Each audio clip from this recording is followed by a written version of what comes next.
Namo tassa bhagavato arahato samma sambuddhassa. Honor to him, the Blessed One, the Worthy One, the fully enlightened one. My utmost respect to the perfectly enlightened Samma Sambuddha, the noble doctrine of the Buddha, and the noble Mahasangha, the disciples of the Buddha. Hello everyone, welcome to our Dhamma USA channel, and we are actually going to start a very special lecture series from this week onward. This is really an exciting news because Abhidhamma for beginners has been request by many people. They wanted to learn about Abhidhamma through Dhamma USA. So we have been searching for a better teacher, and I'm so happy today we have with us Bhikkhuni Sakya Dhammadinna, and so she is going to teach you Abhidhamma for 8 more weeks, and so that will be a really exciting news. And I'm sure this Abhidhamma lesson series will give you some opportunity to take a deep dive into some theoretical understanding of Buddha Dhamma in a more different realm. So here we have Bhikkhuni Sakya Dhammadinna. How are you? I'm good, Bhante. I hope all are good. Yeah, welcome to our session. Actually, I know Bhikkhuni Dhammadinna is not a new face here. She has been teaching in with our Dhamma USA. She has been really good Kalyana Mitta to our community for a while. So we are so happy that Bhikkhuni Dhammadinna is with us today to teach our friends about Abhidhamma. Okay. So I think Bhikkhuni Dhammadinna also probably doesn't need more introduction, but still I think it is important that we remind our viewers about Bhikkhuni Dhammadinna. She has BCom, MA in Buddhist philosophy with the gold medal in Abhidhamma philosophy. She has LLB, a lawyer, birth in Haryana, India, ordained as Anagarika with 8 precepts at Kushinagar in 2017 with Indian Bhikkhu Sangha. Okay, Kushinagar is the place where the Buddha passed away, Parinibbana took place, and ordained as Sikhamana at Vaishali, beautiful, Bihar in 2018 with Buddha Chatuparisa Foundation, Thailand. And then ordained as Bhikkhuni at Bangkok, Thailand in 2020 with Buddha Chatuparisa Foundation, Thailand. So she became a formal Bhikkhuni in 2020. Her education, again, I think it's really highlighted with the fact that she has gold medal in Abhidhamma philosophy, and I'm so happy that this wonderful Bhikkhuni is so kind and generous and compassionate to teach Dhamma, to share the Dhamma with our community. Now she is also preparing for admission in doctoral degree. Bhikkhuni, where are you going to do your PhD? Before I plan to do it in US, but I think the India needs more Dhamma. So I decided to stay here and do my PhD in India. Very good. Which university? I have not chosen. Actually, there is a national entrance exam. So Hmm. I am preparing for that. After I pass the national entrance exam, I can choose the university all over India. Nice. Yeah, I Yeah. myself was in Delhi University. Yeah, I know what you told me. Yeah, I was there for 10 years. Uh, Wow. very happy and excited about Um, you doing PhD as well. All the best. So Sadhu, sadhu. you were studying Abhidhamma with in Bangkok, right? Yes, I studied Abhidhamma from Buddha Parisa. I started learning in 2018 with the Buddha Parisa Foundation. We Mm, have Ajahn Suchan from Thailand. mm, He has been an Abhidhamma teacher for 26 years now. mm. So I'm learning from there. I started learning from there. Yeah, I read here in our website. Your Dhamma work mainly aimed at in establishing a well-trained Bhikkhuni Sangha in India for the development of women in society. Yes, That is Bhante. very interesting and Yeah. exciting news to all the women in India. I think there should be more people like you with such a big heart and also dedication and a lot of saddha. I think commitment towards the Dhamma. We are very happy to be actually Dhamma um, collaborators, Dhamma sharers, so we can work together in collaboration. I'm also very happy that Dhamma USA has been able to connect to many wonderful monks and nuns in India, because that is the land of the Buddha.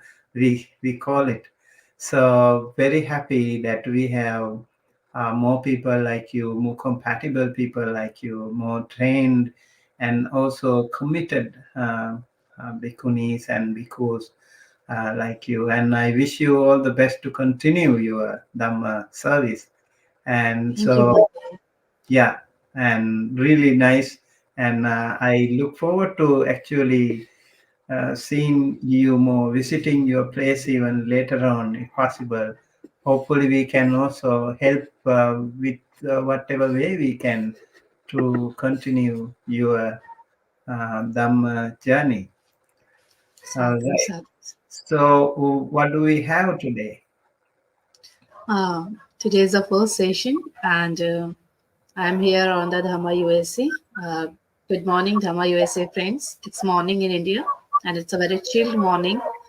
And Mm, I pay my homage to the enlightened one, to Tasama Sambuddha, to Bhante present here, and also to my teacher from where I learned the Dhamma.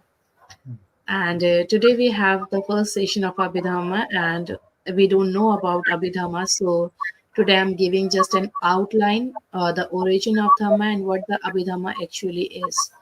And as I mentioned in my schedule, that we will be reciting the chittas. The main part of the Abhidhamma is chitta, that is consciousness, we can say, we can translate in English.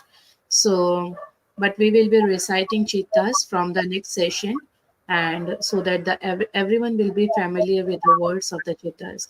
But today we are not going to recite the chittas, we are just going to present the origin of Abhidhamma and what the Abhidhamma actually is and how important is to learn Abhidhamma. Because we usually think and we usually listen from the people that Abhidhamma is not important to learn. Abhidhamma, we can just recite the suttas and we can know the suttas and it is enough for us.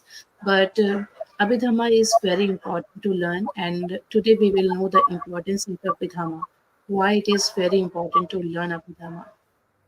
So, this all we are going to learn today. So, if Bhante allows me, then we can start at any time when Bhante allows me. yes, and very happy to have this introduction today. And so, friends, dear Dhamma friends, you are welcome to join us with this series of Abhidhamma lessons for beginners from this week onward. So every Sunday at 6 p.m. Pacific time, and I think it should be Monday 7:30 a.m. India and Sri Lanka. So please join us. And if you, I'm sure some of you are also working, so make sure you use this time. You watch this later on if you miss live. And if you have some questions, please um, don't forget to feel free to ask the questions here. You can post your questions here. We have here YouTube and also Facebook. Through any of these Dhamma USA platforms, you can post your questions, you can post your comments, and also support the Sangha to continue this Dhamma journey together. And with that, with all my blessings to Venerable Bhikkhuni Sakya Dhammadinna, I invite you to start with Abhidhamma for beginners. Thank you. Sadhu, sadhu, sadhu. Thank you, Bhante.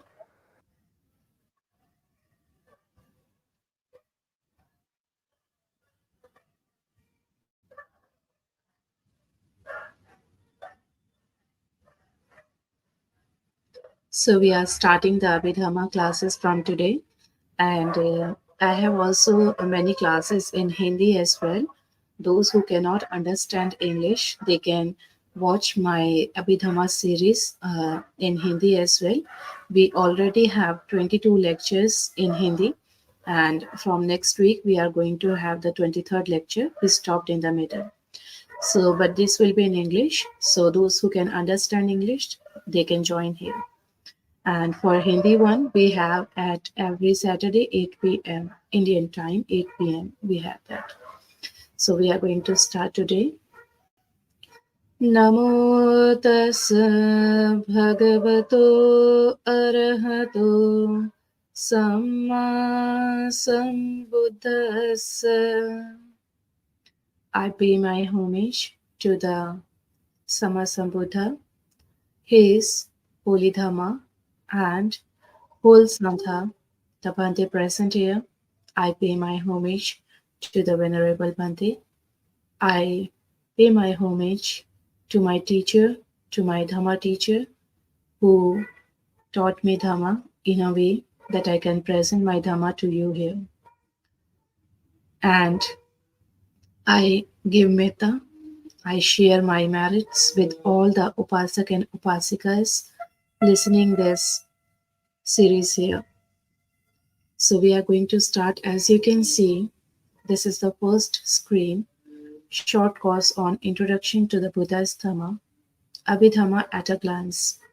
There will be properties and benefits as well in the next sessions. This will be the outline of our presentation, the properties of Abhidhamma. It will be like what is Abhidhamma actually is, what will be the origin of, what was the origin of Abhidhamma. There are some similarities and differences between Sutta Pitaka and Abhidhamma Pitaka, because we know that many people, most of the people, they learn suttas and they translate them and they understand that. But Abhidhamma in some way is similar to Sutta Pitaka, and in some way it is very different from Sutta Pitaka.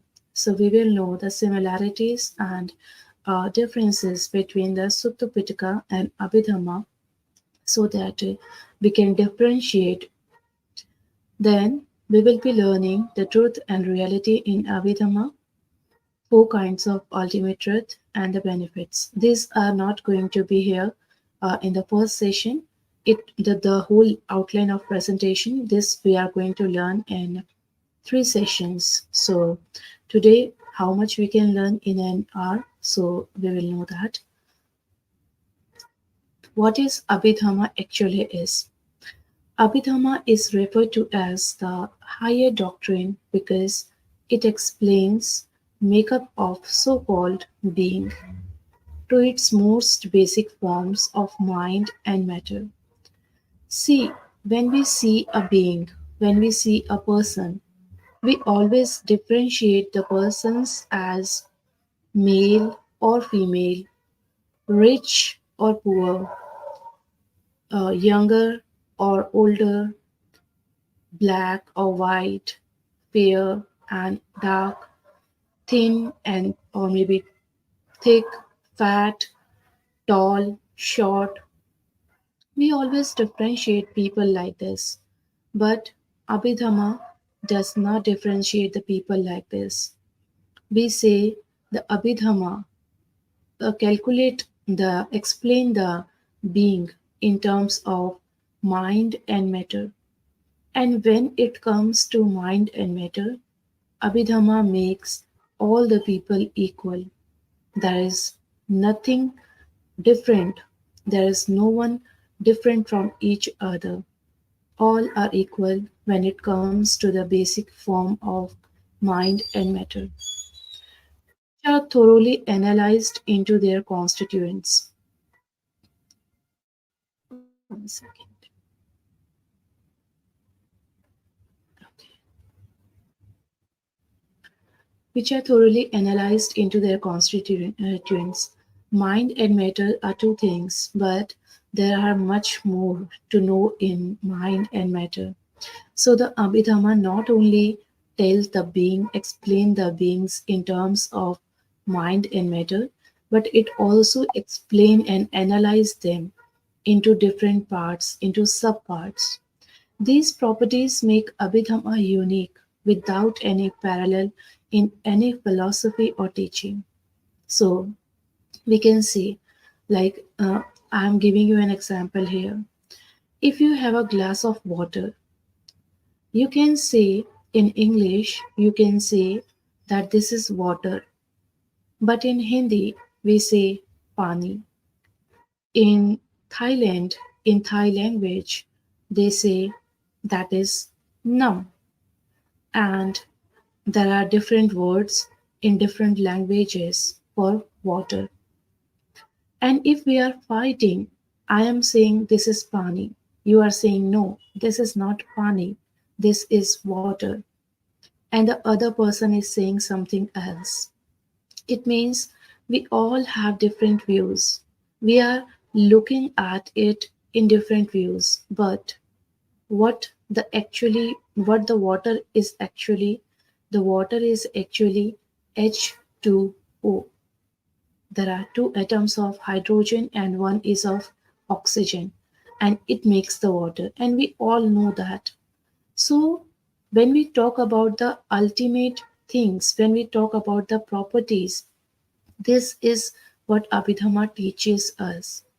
We can say this woman is beautiful, this man is handsome, oh, he's so dark, wow, she is so fair, she is thin, she has a good personality, or she is very fat, she does not have a good personality. We can differentiate the people in terms of their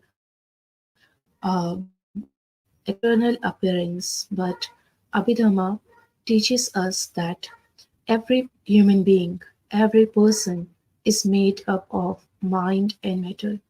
The external appearance is nothing, just it is nothing. It is not the reality. The reality is mind and matter. And no matter whether the person is rich, whether the person is tall or short, whether the person is fair or dark, whether he is uh, fit or fat, but everyone is same in terms of mind and matter. And these properties make Abhidhamma unique, very unique. Abhidhamma is unique. So Abhidhamma deals with realities and a practical way of living. And this knowledge enables one to understand the real significations of insightful teachings of Buddha. So when we know the people in terms of mind and matter, then we can have a deeper, insightful of teachings of the Buddha. We can understand the Buddha's teaching in a different manner, in a deeper manner. It is therefore referred to as the ultimate teaching or Paramatha Desana, elucidating Buddha's Dhamma. That's why Abhidhamma is called the ultimate teaching. As I told you, I have given you an example that when you say water, but when we say the H2O, H2O is the ultimate truth for that liquid. So, when we talk about Abhidhamma, Abhidhamma is called ultimate teaching. In Pali, we can say Paramatha Desana. Paramatha Desana is the ultimate teaching of the Buddha's Dhamma. So, I hope you have understood what the real Abhidhamma is. So, now we will talk about the origin of Abhidhamma, from where Abhidhamma came, because we know that most of the countries learning Vinaya and Sutta. But from where the Abhidhamma came, did it come from the Buddhist time or later it was added? Because many people have doubt that Buddha made the Vinaya and Buddha taught the Suttas, but Abhidhamma was a later addition in the Tripitaka in the Buddha's teaching. But it is not true because now we will know what is the origin of Abhidhamma and Abhidhamma came from the Buddha's time itself. Abhidhamma was discovered by Buddha in the fourth week after his enlightenment when he sat in a jewel house or Ratanaghara near the Bodhi tree. We all know that Buddha, when he got enlightened, he sat nearby places for 7 weeks. He was looking at the Bodhi tree. He was rejoicing what he had gained. He was enjoying. So he spent 7 weeks around the Bodhi tree where he got the enlightened. He spent 7 weeks. I think if some of you have visited the Bodh Gaya, the holy place where the Buddha got enlightened, you must have seen those 7 places, from which the first place is the Bodhi tree itself. Buddha spent the first week under the Bodhi tree, looking at the Bodhi tree and rejoicing what he gained, what he attained. The second week he spent with Animis Chaitya, that is Animis Chaitya. He spent the second week there, and the third week he spent at the Chankaman. Chankaman is like today we say that walking meditation. Buddha walked 19 steps, and when he was having a conversation with the Brahma, and the Brahma told him that you have not gained anything. I am in doubt whether you have become the Buddha or not, whether you have enlightened or not. The Buddha walked 19 steps and he showed the Brahma that I am not taking rebirth in any of the realms in 31 planes of existence. So I have become the Buddha. I have attained the Nibbana because there is no rebirth for me now. And the fourth week, Buddha spent in the Ratanaghara, or we say jewel house. Uh, that is fourth week in the Bodh Gaya. You can see that when you will visit there, Buddha spent the fourth week. And he discovered the Abhidhamma in the fourth week. We all know that people say that Buddha, when he got enlightened, he was having rays, bright rays from his body, emitting from his body. But the truth is that the rays and the glow of his body, it came after the fourth week when he discovered the Abhidhamma, and then his body started sparkling, started emitting bright rays. So Buddha discovered the Abhidhamma in the fourth week in a jewel house or Aradhanaghara. The fifth week he spent under the Ajapal tree.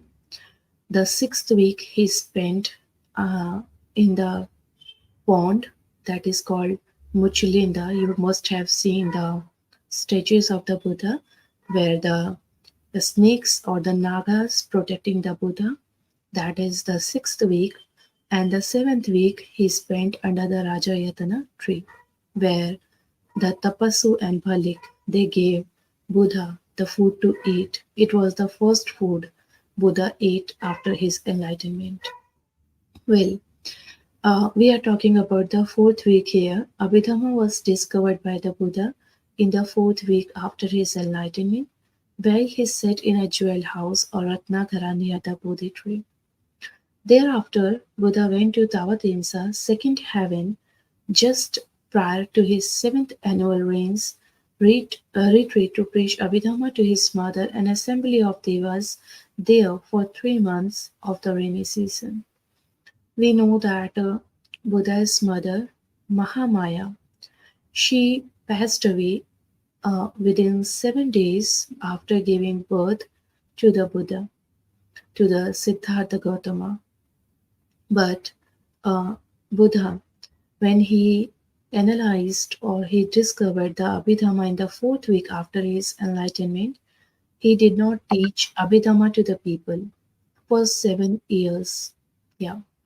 But in the seventh year of his enlightenment, he went to the Tavatinsa heaven. There are six types of heaven, Deva, Bhumi, in which Tavatinsa is the second heaven, although his mother, Mahamaya, she was reborn as a Deva, as a male Deva in Tusita heaven, which is the fourth heaven.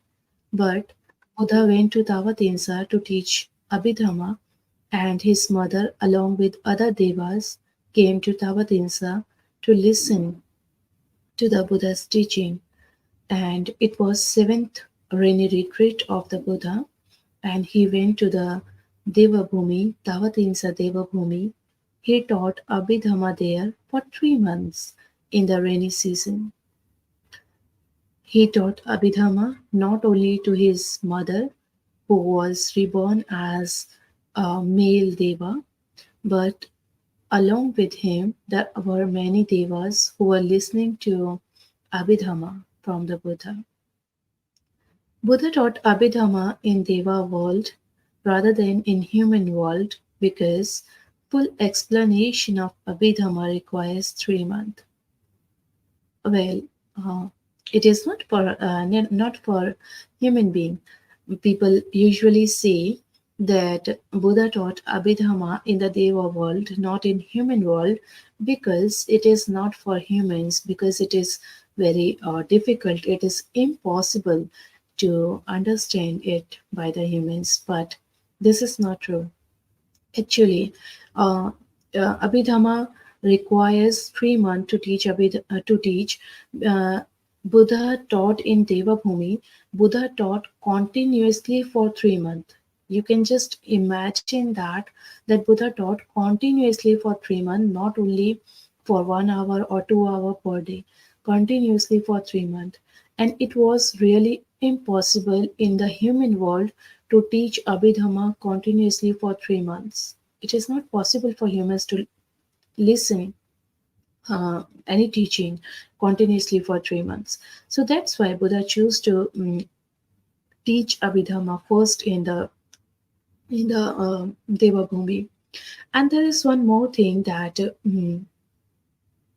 uh, it is like a bet, like terms and conditions that whoever has given birth to the Buddha, whoever was the mother of Buddha, whatever the Buddha had attained, it was like a term and condition that Buddha will taught his highest Dhamma firstly to his mother who has given birth to him.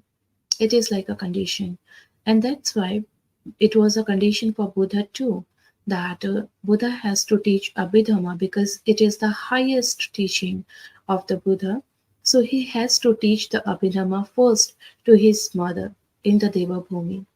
So he went there. Only Devas and Brahmas can receive it in unbroken continuity because they are capable of remaining in one posture for such a long time. So you can see that Devas and Brahmas only they have the capability to receive the Abhidhamma continuously for 3 months with an unbroken continuity. And also because they are capable of remaining in one posture for such a long time. and humans cannot sit for in one posture for such a long time. We know that we change postures in maybe half an hour, maybe 1 hour. So that's why Buddha firstly chose to teach Abhidhamma in the Devabhumi, but later he taught it briefly in the human world as well, as we are learning here. So you can see this picture. You may have seen this picture in many viharas or maybe some shops, frame shops. You must have seen this picture. So you can just guess who the Buddha's mother here. Yes, of course, the orange, the one sitting here, maybe she is the, sorry, she is the Buddha's mother, Mata Mahamaya, who was reborn as a male deva in the Tusita heaven. And you can see how many devas far behind are listening to the Buddha's Dhamma, the Abhidhamma. And Buddha is teaching Abhidhamma in the Deva world to his mother and the other Deva. What a beautiful picture it is. We can just imagine how Buddha was teaching Abhidhamma to the Devas there. So, however, Buddha would descend to the human world each day for an alms round. You can see that every human needs food. Buddha was also a human being and he also needed food. So, Buddha, there was food in the Deva Bhumi as well, but the Deva, they have different foods which human cannot eat. So Buddha was a human being and he could not eat the Deva's food. So Buddha had to come down to the human world each day for an alms round for food. During his absence, now it is a question, that when Buddha comes down, then who would be teaching Abhidhamma to the Devas there? Because as we have read just before that, Buddha was teaching Abhidhamma continuously there. So, during his absence, Buddha created a figure of himself in his place to continue preaching. Is it possible? Yes. We know that Yamaka Patiharya, if you have learnt about it, maybe, or we will learn it someday. Yamaka Patiharya and Abhinya, we say the supernatural powers. So, Buddha could Buddha had the ability, Buddha could create a figure of himself to teach Abhidhamma there or to be at one place and to go to other place. If Buddha has to go to other place, he could create a figure of himself there. So during his absence, when Buddha had to come down for the food in the human world, he used to create a figure of himself in his place to continue teaching Abhidhamma in the Deva world. After collecting his alms food, he would go to the shore of Anodatta lake to take his meal and rest for a while. So Buddha would go down and collect his food, do the charika, pindapata, and then he used to go to the Anodatta lake to take his meal and rest for a while. Meanwhile, Sariputta Thera, who was said to be the right hand of the Buddha, Sariputta Thera went there to attend Buddha daily. So Sariputta knew that Buddha comes down every day to have his food and rest for a while. And Sariputta was the foremost in wisdom, in Panya. We know that. So Sariputta could understand the deeper teaching or the highest teaching of Abhidhamma. So Sariputta every day he used to went there to meet Buddha. Then Buddha gave him summarized discourse of Abhidhamma that Buddha preached for that day. Because Buddha was teaching continuously Abhidhamma in Devaloka, so it was possible to teach the whole Abhidhamma to Sariputta in a few hours, maybe a few minutes. So Buddha used to explain briefly or a summarized discourse to Sariputta, whatever he had taught in the Devaloka. Buddha used to teach Sariputta the same, but in brief. After Buddha ascended to the Dhammadinnā to continue his teaching, Sariputta Thera went back to his 500 disciples and explained same discourses in detail to them. So, when Buddha used to go back again to the Devaloka, Sariputta used to go back to his disciples. There were 500 disciples, and he used to teach the same Abhidhamma to his disciples. They, in turn, transferred this teaching to their disciples, who also did likewise consecutively. So, now we know that how Abhidhamma came to the human world. The Abhidhamma we are learning today is not the detailed one which the Buddha taught in the Deva Bhumi. We can say that it is maybe like the third or maybe fourth version of the real Abhidhamma. The first version of Abhidhamma was which the Buddha taught in the Deva Bhumi. The second was the Buddha taught to Sariputta. The third, Sariputta taught to his disciple. And then the fourth, the disciples taught to other disciples or maybe to the people there.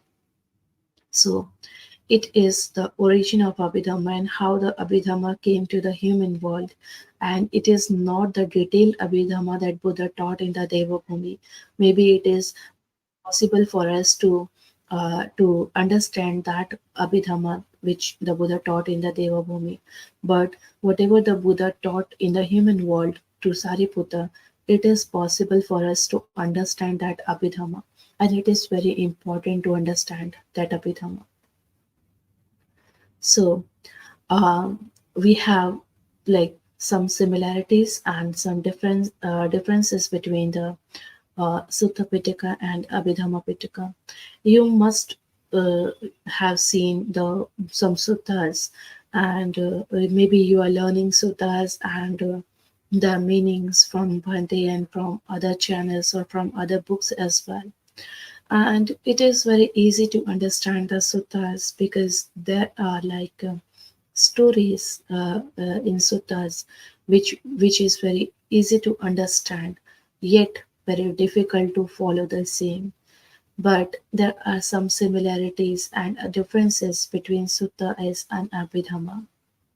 So the first is that Buddha's entire teaching was recorded in the Pitaka, namely Vinaya Pitaka, Suttanta, and Abhidhamma.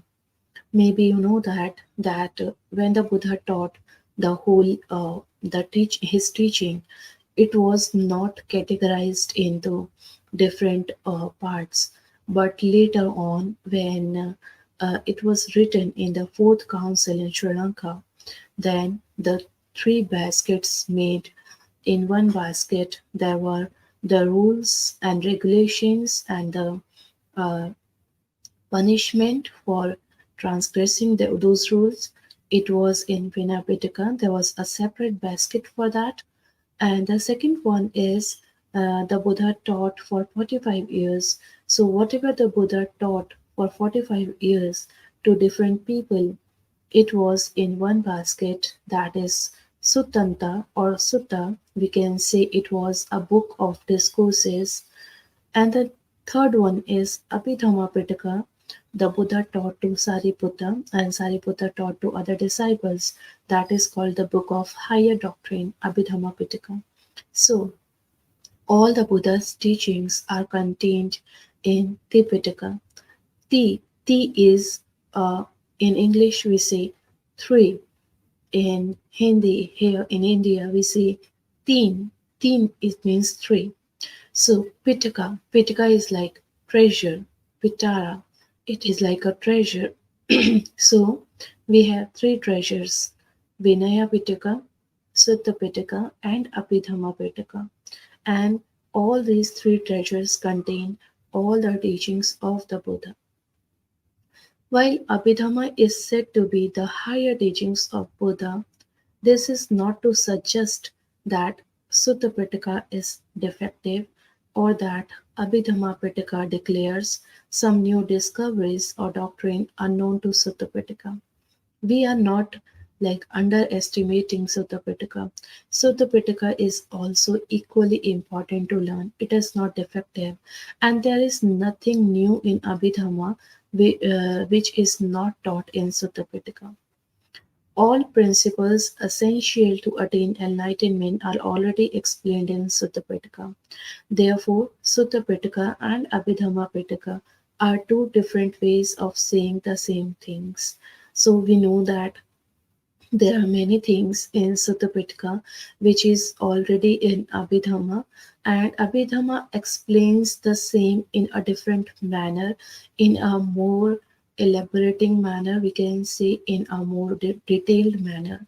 So, focus of Abhidhamma is to purify mind by seeing things as they truly are, and thereby eliminating distractions. So, Abhidhamma mainly focus to purify mind as the things truly are. As I told you in the first slide, that Abhidhamma sees the person, sees the human being in terms of mind and matter, not in terms of physical, external physical appearance. So, Abhidhamma teaches us to see the things as they truly are, and it helps us to purify our mind in a different way. The main focus of sutta is also to purify your mind, and Abhidhamma also mainly focus on purifying mind. But sutta uh, teaches you to purify mind by looking at the external or physical appearance, but Abhidhamma mainly focus to purify mind by seeing things as they truly are, and thereby eliminating distractions. It uses both analysis, breaking things into parts, and synthesis, showing how parts are related to each other. We are talking here about the mind and matter. The Abhidhamma teaches the analyzation of the mind, how many types of mind are there, how many types of consciousness are there, how many parts are there, and how they are related to each other. Unlike Sutta Pitaka, Abhidhamma is not a record of discourses and discussions occurring in real life settings. As I told you, that in suttas we learn the stories, we learn the real life incidents which happened during the Buddha's time, and Buddha went to different people and taught the different things to different people. And you can see, maybe you have seen in suttas that some places there are many teachings which are similar, but Buddha said the same things for the for one thing, like I how I should explain it, like Buddha uh, saying one thing is good here, but the another in another teaching we can see that Buddha said the same thing is not good there. He is saying something, he is saying yes to something, but he is saying no to the same thing at the other place. So this is suttas, because in suttas we see many differentiate or different sayings of the Buddha for the same conditions, for the same real life incidents, because it was according to the situations. But Abhidhamma is not a record of that. And in Abhidhamma, you cannot see different reactions of the Buddha for the same situations, because it is not a record of discourses. There are not stories, there are not real life settings. It only mainly focus on consciousness and how it works. It is instead textbook in which principles of doctrine have been methodically organized, minutely defined, with great attention to details, arranged and classified. Other different concerns methodology. Discourses contained in suttas were explained by Buddha under diverse situations to listeners with different capacities for understanding. So we can see that in Sutta, Buddha taught different teachings at different places according to the capability or capacity of the listeners. If one can understand this, Buddha taught that to him. But if another person has different capacity, Buddha taught the same thing in a different manner to the different person, to the second person. But Abhidhamma is same for all. It does not focus on the capacity of the person, it focuses on the truth. And who can understand the truth? He has to learn. So, Abhidhamma does not have the different teachings for different people, it has the same teaching for every kind of people. They were presented in the way to be most individually effective in guiding listeners on Buddha's teaching and arriving at a core of its truth. Buddha employed skillful means to make the doctrine understandable to his listeners. He uses descriptions and metaphors. He encourages, advises, and inspires.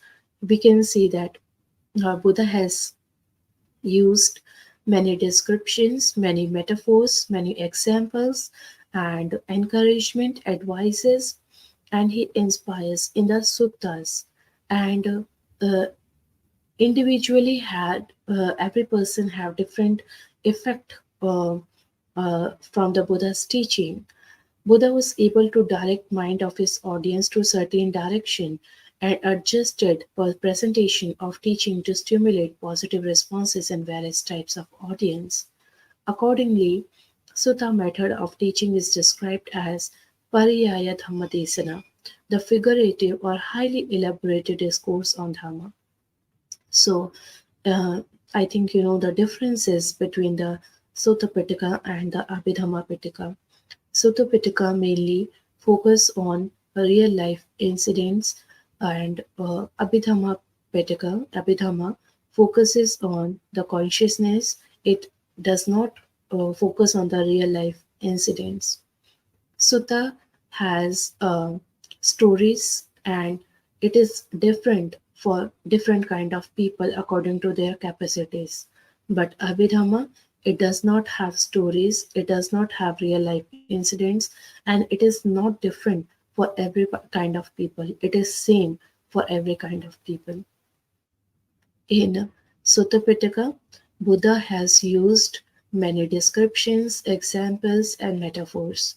But in Abhidhamma, Buddha has not used any of these, but he taught directly the how our mind works and how many types of consciousness and everything is there. So the sutta method of teaching is described as Pariyaya Dhammadesana. Pariyaya Dhammadesana means the figurative or highly elaborated discourse on Dhamma. But in contrast, Abhidhamma is intended to deliver substances as complete and directly as possible. Abhidhamma take no account of personal preferences and mental capacities of listeners. As I have told you before that, it reveals truth of realities in an academic, formalistic manner, completely devoid of imaginary additions and instructional measures. Thus, Abhidhamma method is called Nipariyaya Dhammadesana. It means precise or factual discourse on Dhamma. This difference in technique between two methods also influences their respective uses of terminology. So, this is the difference between the Abhidhamma and Sutta Pitaka. Now we are going to uh, have more about differences between the Sutta Pitaka and Abhidhamma Pitaka. In Sutta Pitaka, Buddha regularly used conventional language. As I told you that there are two, we learned about the ultimate language or ultimate truth, but the Sutta has conventional truth or conventional language. In Pali, we can say Vohara Vachana and accepts the conventional truth Sammuti Satya, truth expressed in terms of objects that do not possess ultimate meaning but can still be conceptually referred to them.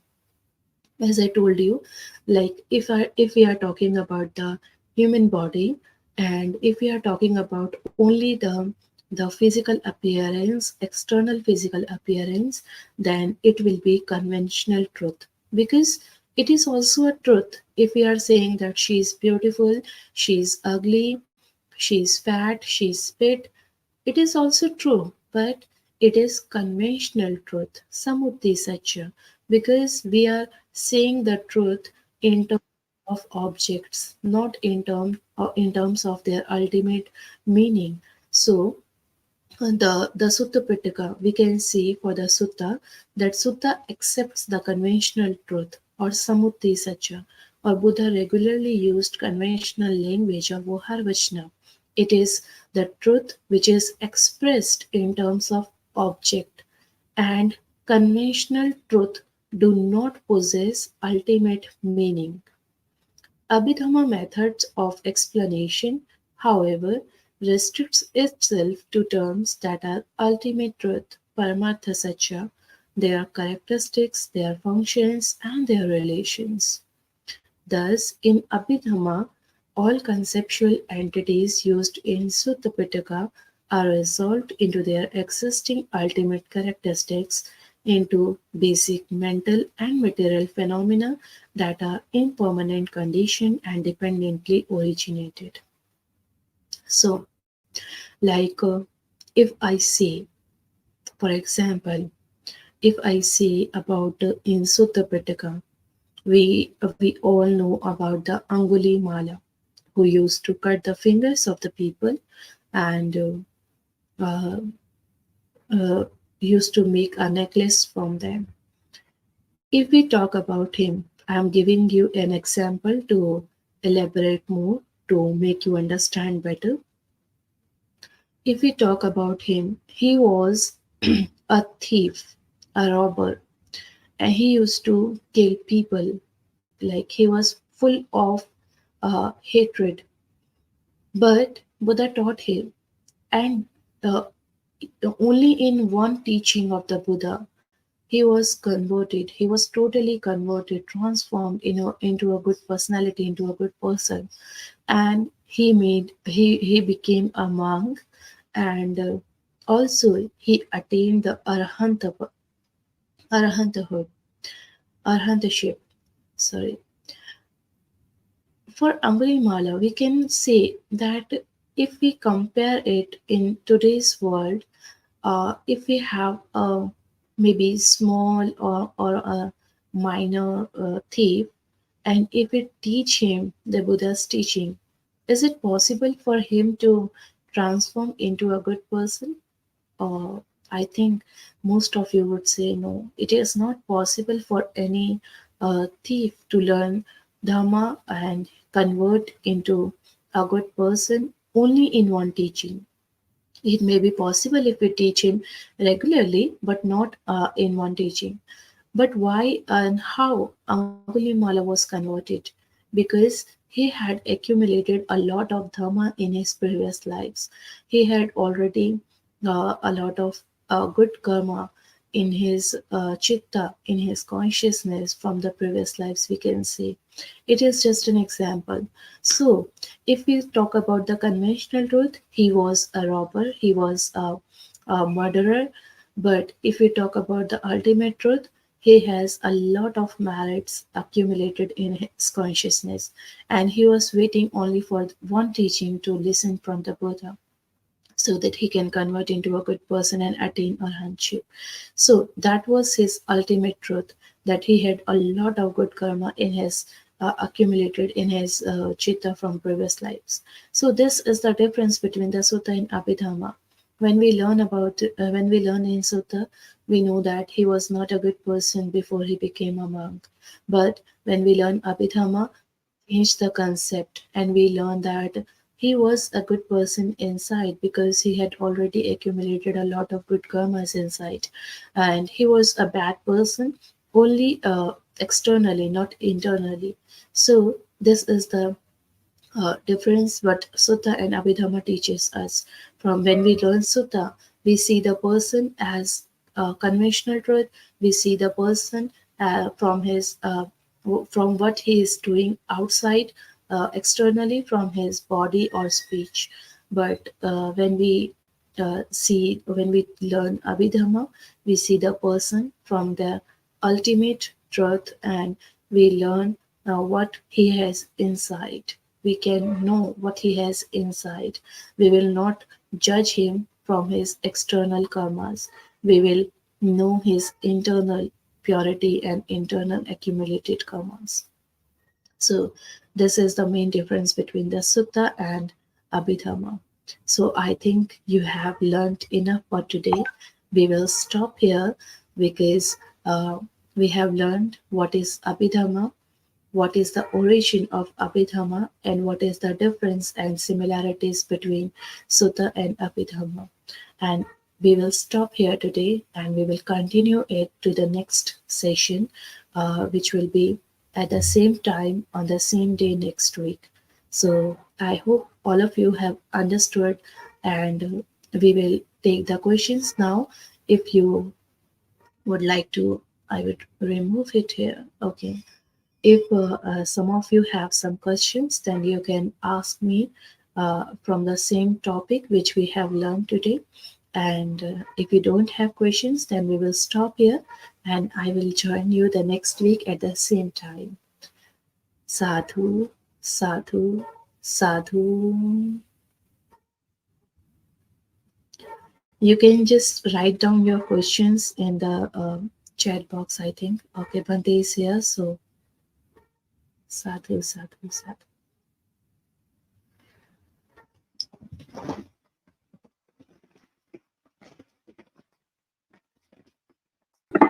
Thank you so much, Bhikkhuni, for this beautiful opening session of our Abhidhamma for Beginners class. I'm sure the audience will be much more benefited as and when we proceed in the course. And yeah, I think the questions will come on their own way when we meet probably next week. And yes, again, thank you so much for opening up this Abhidhamma session. And really Sadhu, appreciate. sadhu, sadhu. Thank you Thank so you, much. Bhante, for giving me this wonderful opportunity to Yes. teach Abhidhamma. I may be not so good in English, but I try to explain it in my own way. And please I apologize if I make a mistake, and I will try to be better in future as well. Yeah, I think we don't have to be perfect, right? um, Yeah, Perfect in even I think my mother tongue, my Sinhala also is not perfect. You know, still are uh, learning. Education is a lifelong process. Even the Dhamma, yeah, we are still learning. So whatever we know, we are generous and kind to share it with the others. So it's fine. And sadhu. really appreciate again, wonderful Bhikkhuni, your compassion and your generosity. I also would like to actually share some of the people who join us today. This is Alice from Florida, Clarity. and also we have Zin, respecting, and also Wheel of Dhamma, sadhu, sadhu, sadhu, all my blessing for this class, and Putrika Munasingha, and Shisanta Senarat, and Jojo, yeah, she also want to follow, Padma Pawar, sadhu, sadhu, sadhu, and Wheel of Dhamma, Wheel of Wisdom. Thank you for this session. It was very helpful to learn more about Abhidhamma. So, yes, I think we just started and we can learn so much later on. And I think you also started with the importance of Abhidhamma, why it is important and how it is different from the sutta. And yeah, you can probably learn more about this deep subject. And this is again beginners level, so I think it is simple, easy, and hopefully as we go on, we probably can go even to deeper levels of Abhidhamma in the future. And so with that, we conclude today. And again, thank you, Bhikkhuni Sakya Dhammadinna, for your sharing of Dhamma today. And with that, we conclude with the blessings of the Noble Triple Gem to all our friends and all the Bhikkhuni who taught this Abhidhamma class today. May all of you be blessed by the Noble Triple Gem. May all of you be able to attain the supreme bliss of Nibbana as soon as possible. With that, we conclude. See you again next week with another session like this. Thank you. Sadhu, sadhu, sadhu.